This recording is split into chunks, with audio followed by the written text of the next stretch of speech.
Trauma changes us. Someone we trust betrays us, and we're different. Something changes from how it's always been, and we're different. A loved one leaves us or dies, and we're forever different. Whatever the trauma is, when life as we know it changes, it leaves deep emotional and psychological scars. While we often focus on external healing, an important part of the recovery process comes from within ourselves. Studies show that when we learn to forgive ourselves, we can release the heavy burdens of guilt and shame that often accompany trauma. One of the most powerful tools for healing is self-forgiveness, which allows us to move forward in our healing journey. Hang in there with me. Let's talk about this.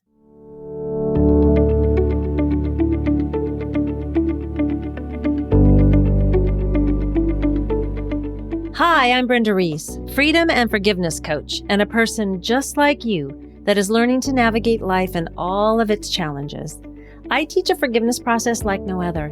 It's a blend of practical and spiritual forgiveness.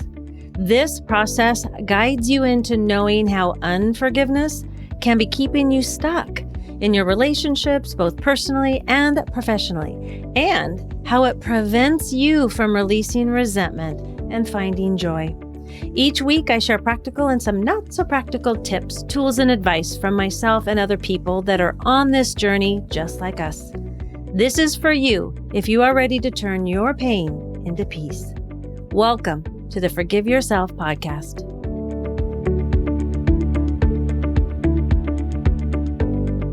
As we go further into this subject of self-forgiveness and trauma, I do have a disclaimer that I'm not a licensed therapist and that this information is presented solely for general informational, educational, and entertainment purposes.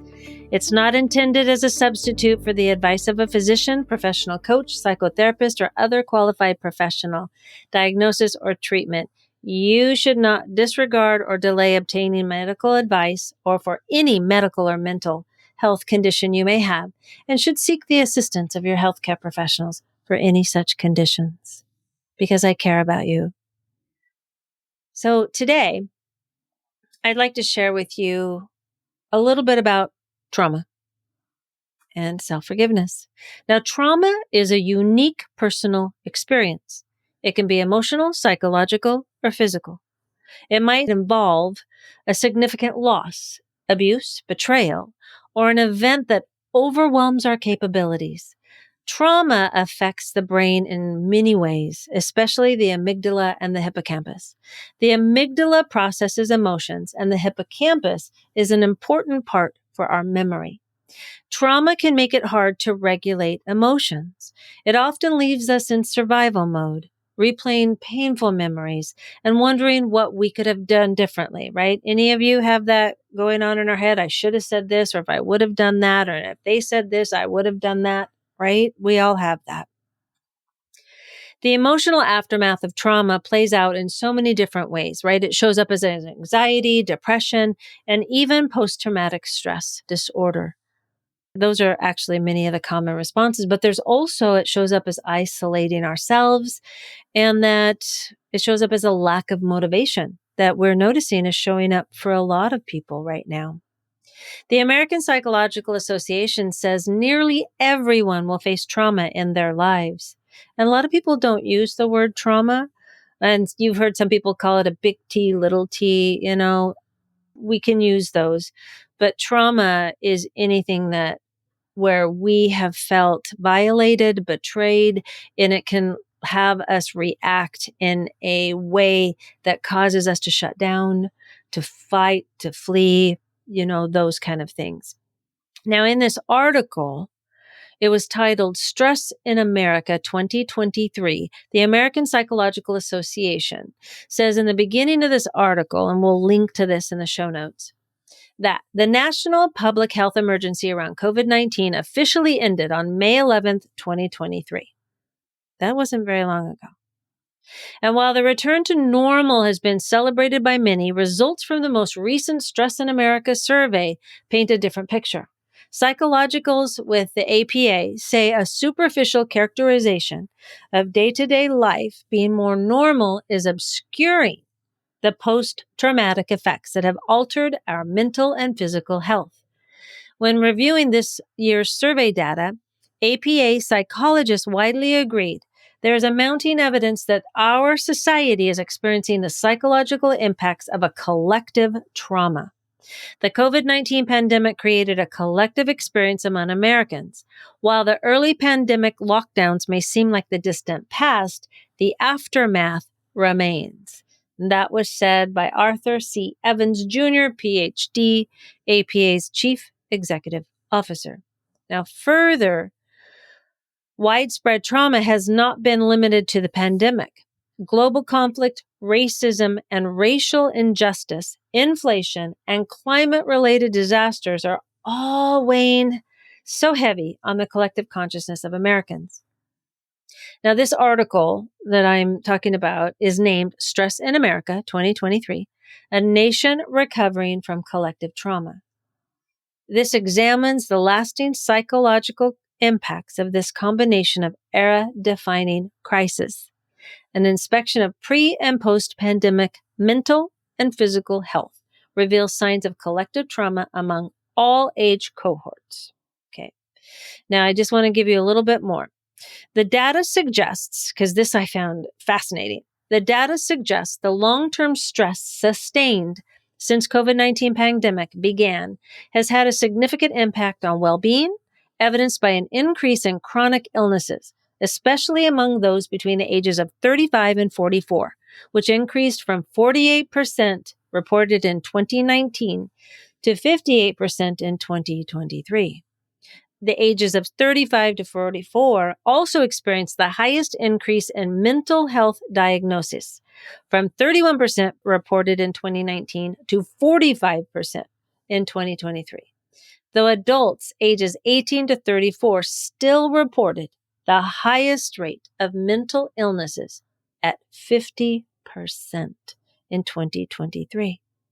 And I want to say a caveat here too when we listen to these numbers. They're only the people who sought help. What about those that didn't? How many numbers do we really have? Really? Now, just in closing here on the article, it went on to read, psychological science has revealed that long-term stress creates risks for a variety of mental health challenges, may make us feel more sensitive even to daily hassles, can have broader impacts on our general life outlook and goals, and affects the body's physiological responses to stressors in ways that have notable implications for our physical health. Coping with long-term stress, which we all have, requires a different set of skills than adjusting to temporary stressors.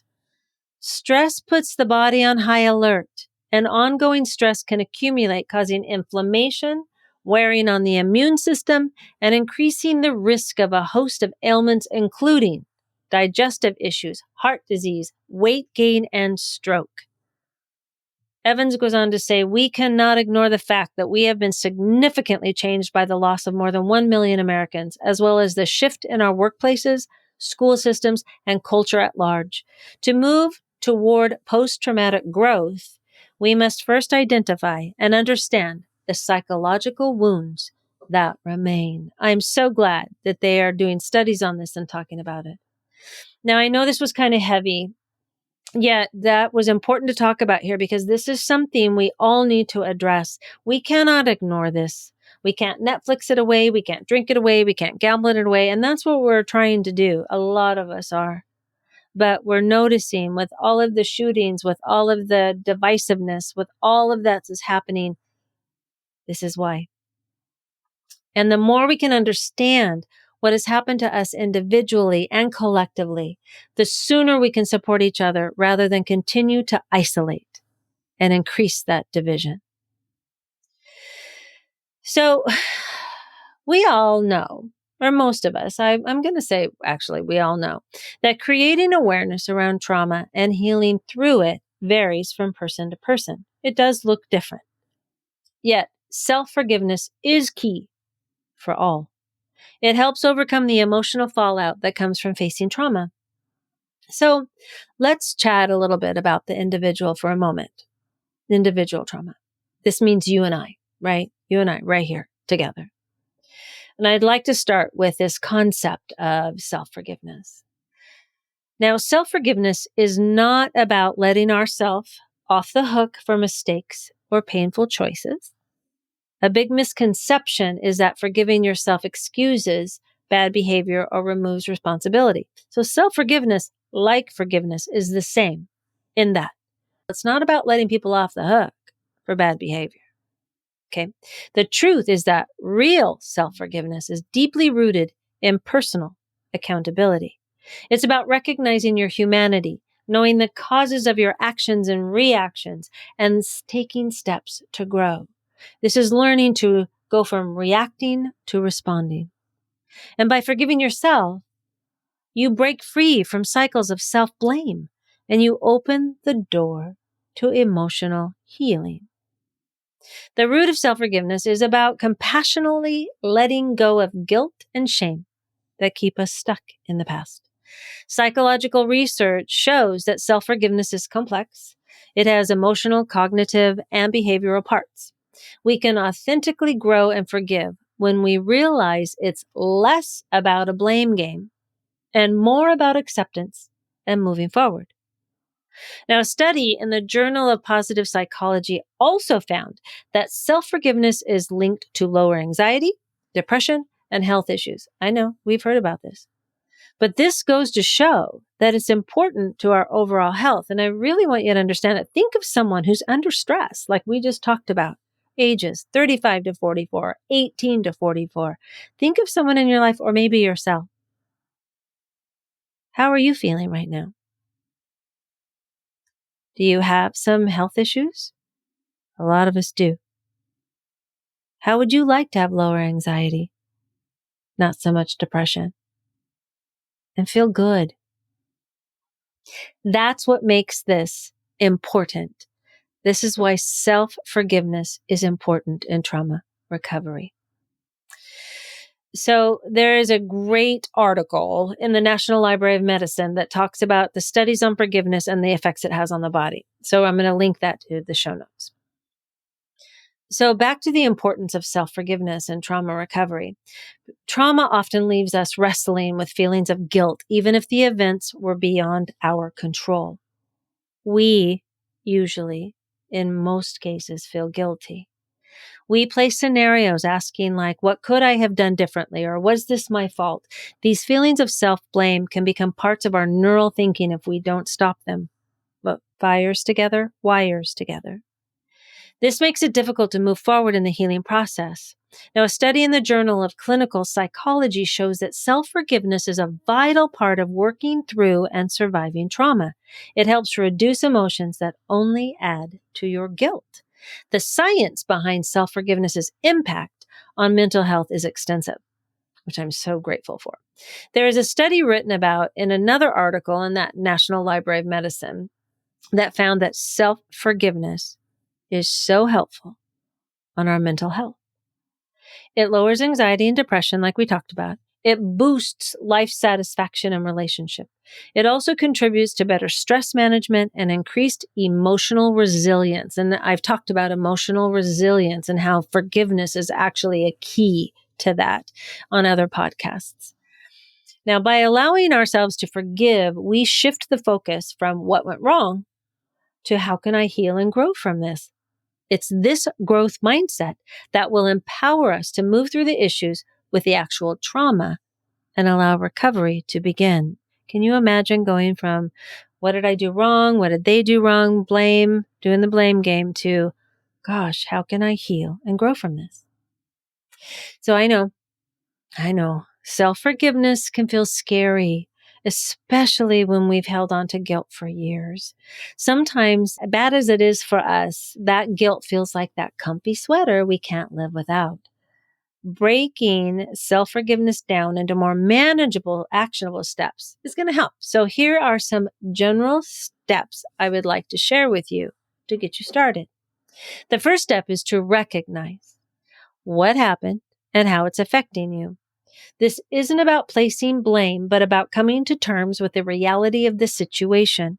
It's about looking at the situation, what your role may have been, and especially the important part is your feelings about it all. There's no purpose in faking it. the faking mentality, right? Because you need to be able to be real with yourself. Don't try to cover it over or sugarcoat it. This is time. It's time to heal. We need to heal. So it's about recognizing what happened, how it's affecting you. That's the first step. The second is to take time to understand why you feel the way you do. So let's consider the event's context and what influenced your choices and reactions. Understanding brings clarity. It shows that often your response was shaped by things beyond your control. In this realization, you may be able to see things for what they were and not what your guilt constantly tries to trick you into believing. If there's a responsibility on your part, accept it, but don't accept shame and guilt, right? Don't accept what our self-talk, sometimes the negative self-talk, wants to barrage us with. Let's try to look at the facts. Now, the third step is being willing to have some empathy. Practicing self-compassion is one of the most important steps in self-forgiveness. One of my favorite people that I love to read and follow is Dr. Kristen Neff. She's a leading researcher in self-compassion. And she says treating ourselves with kindness during difficult times is crucial for emotional healing. So I'd like you to ask yourself, if a loved one was in your shoes, how would you treat them? If they had done something wrong, how would you treat them? Most of the time, unless we've got a bad relationship with them, most of the time, we're going to have some empathy. We're going to go, oh, don't be so hard on yourself. All right, I want you to extend that same empathy towards yourself. Because you can't love others as you love yourself if you don't even love yourself enough to empathize with your own situation. I'll repeat that. You can't love others as you love yourself if you don't even love yourself enough to empathize with your own situation. This means sometimes we say we love ourselves, but do we really? Or are we harsh? If we loved ourselves, we would have the empathy and compassion. I know. That one's a tough one, but we can do it. Now, the fourth step is reparation.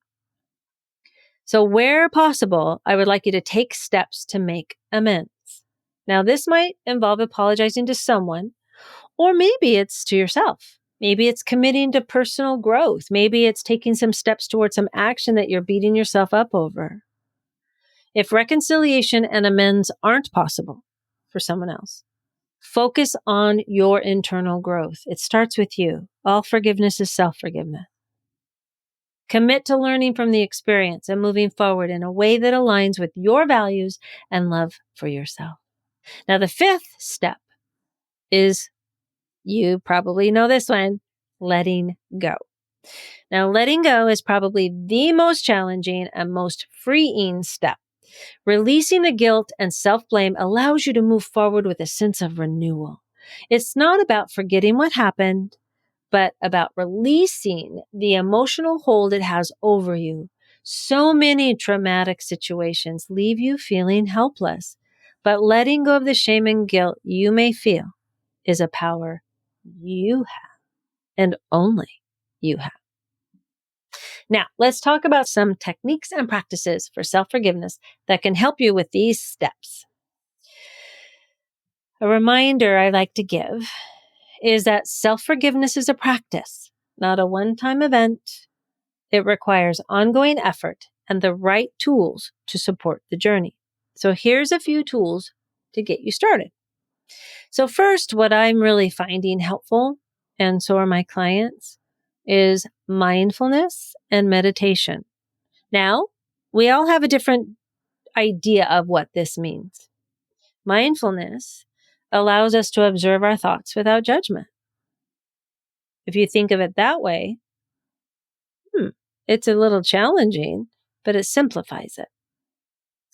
Because by practicing mindfulness, we can notice when feelings of guilt or shame pop up, and we can be gentle with an intention to be willing to let that go. Is that true? Is it true that I'm an asshole? Is it true that I'm not worth anything? Is it true? All these things, right? Because these are things that go through our head, mine too. right? But by practicing mindfulness, I can catch that quicker. Now, it's important to note that some of these feelings of shame and guilt can run deep. I want you to journal on what comes up for you as you think about the mindfulness. When you think about this self-talk, I'd like you to kind of keep a journal for a couple days. What comes up for you? What is your self-talk? Then, because when you journal on it, what comes up for you, then you can decide if you would like to reach out for assistance in letting these feelings go, or if you want to hang on to them for a while, because some people do until they're ready. Now, meditation helps reduce our negative self-talk, and it strengthens our emotional regulation. That helps us forgive ourselves. Meditation can be done in so many different ways. And there's, oh my God, we have way too many apps. And I mean, YouTube, we have all sorts of ways. I would just start simple.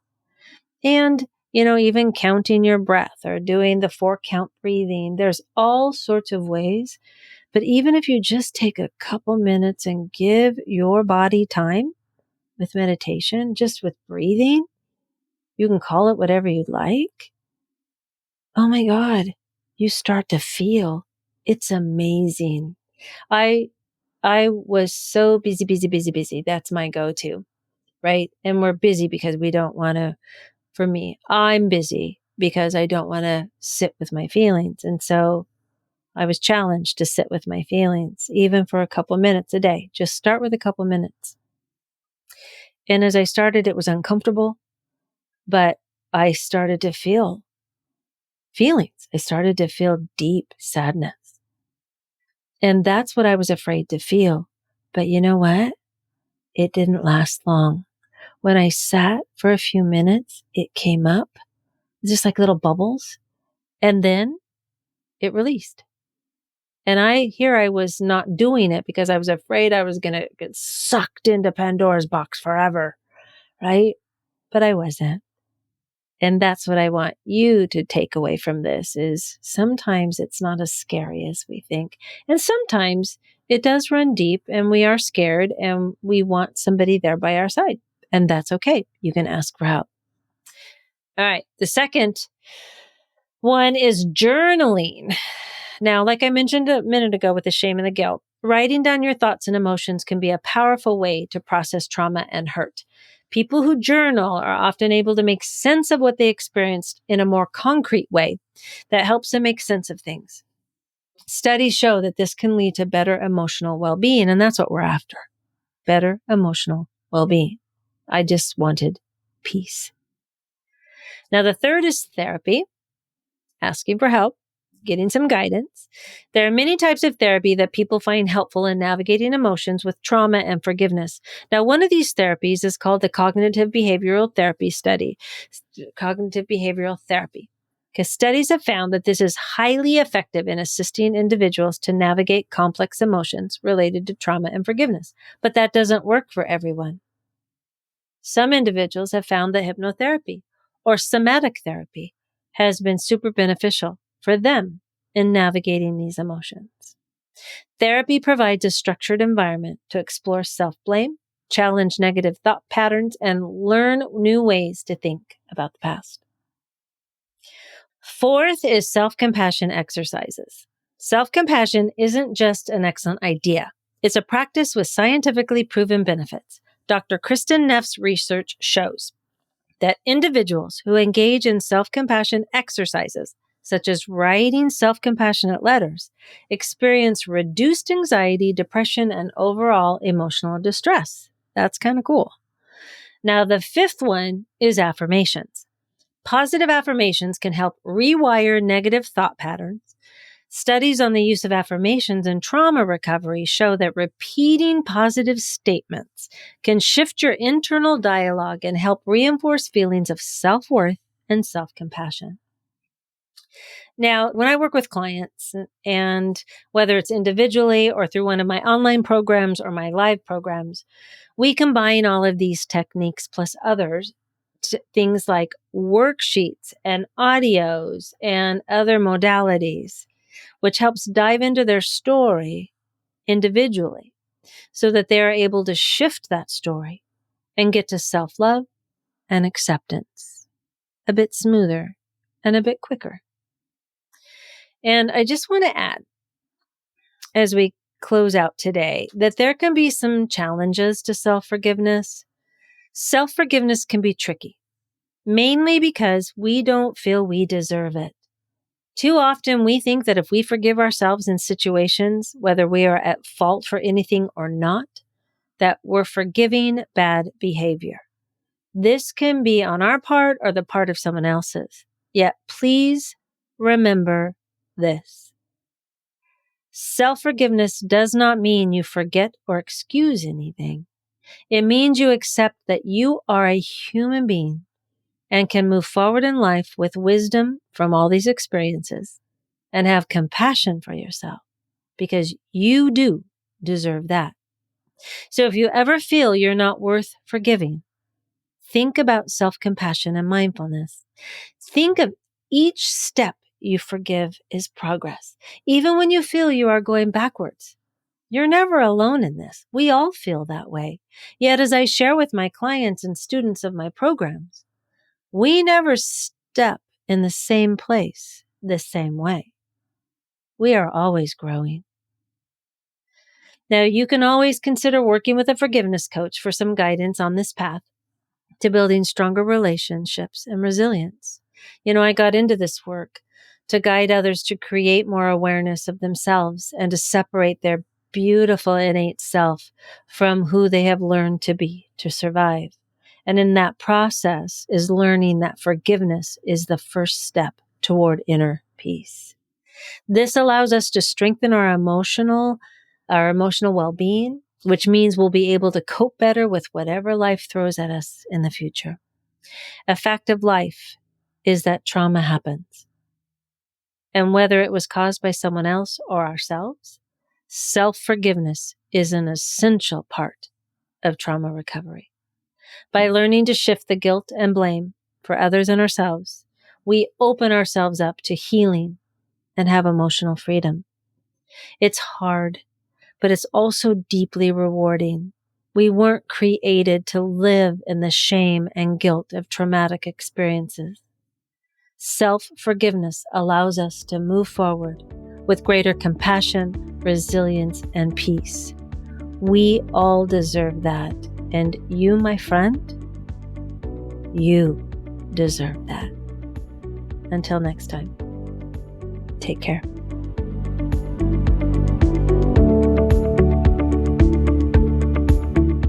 Thank you so much for listening today. I hope you enjoyed this episode.